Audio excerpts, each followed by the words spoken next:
Orang bilang stroke itu soal fisik, tapi mentalnya gimana ya?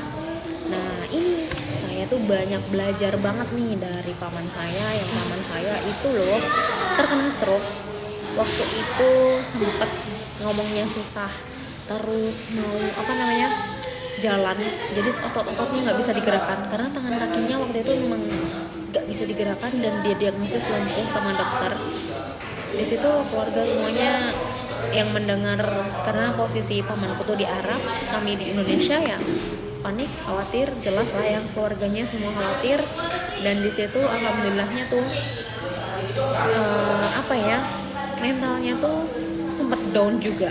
Jadi kan tahu ya kalau misalkan setelah stroke pasien bisa kehilangan kemampuan juga bicaranya, kemampuan bicara hilang, bergerak, bahkan mengingat.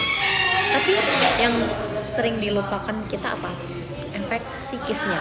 Jadi yang sering kita lupakan adalah efek psikis dari si penderita stroke.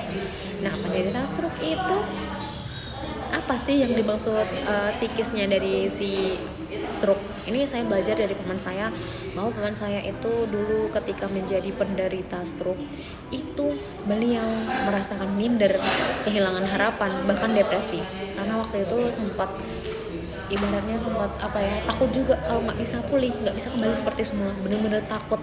Yo, siapa yang nggak takut ya, namanya penyakit juga kan, penyakit kayak gitu udah berat dan takut nggak kembali. Orang kadang kita aja yang misalkan tergores dikit sedikit aja, kita aja takut kok kalau itu nggak bisa kembali, bener nggak? Kalau misalkan itu tergoresnya membekas. Nah ini sama kayak itu tadi.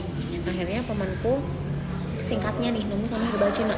Ya udah di situ cari-cari info, nemu sama herbal Cina ini. Itu baru 1 bulan konsumsi, yang tadinya itu nggak bisa bangun dari tempat tidur karena memang di vonis lumpuh waktu awal-awal itu. Jadi tiduran di kasur gitu, nggak bisa, istilahnya belum bisa bergerak beraktivitas seperti biasa. Dan akhirnya otot-ototnya mulai bisa digerakkan, tangannya udah bisa diangkat-angkat sebentar dan lain sebagainya. Dan akhirnya itu bisa kembali seperti semula setelah 2 bulan kurang lebih konsumsi. Dan akhirnya alhamdulillahnya sekarang sudah normal, sekarang sudah bisa ngapa-ngapain, sudah bisa beraktivitas. Bahkan kalau misalkan beliau disuruh lari, disuruh ngedance, bisa. Alhamdulillah saya senang banget karena paman saya bisa pulih dari stroke.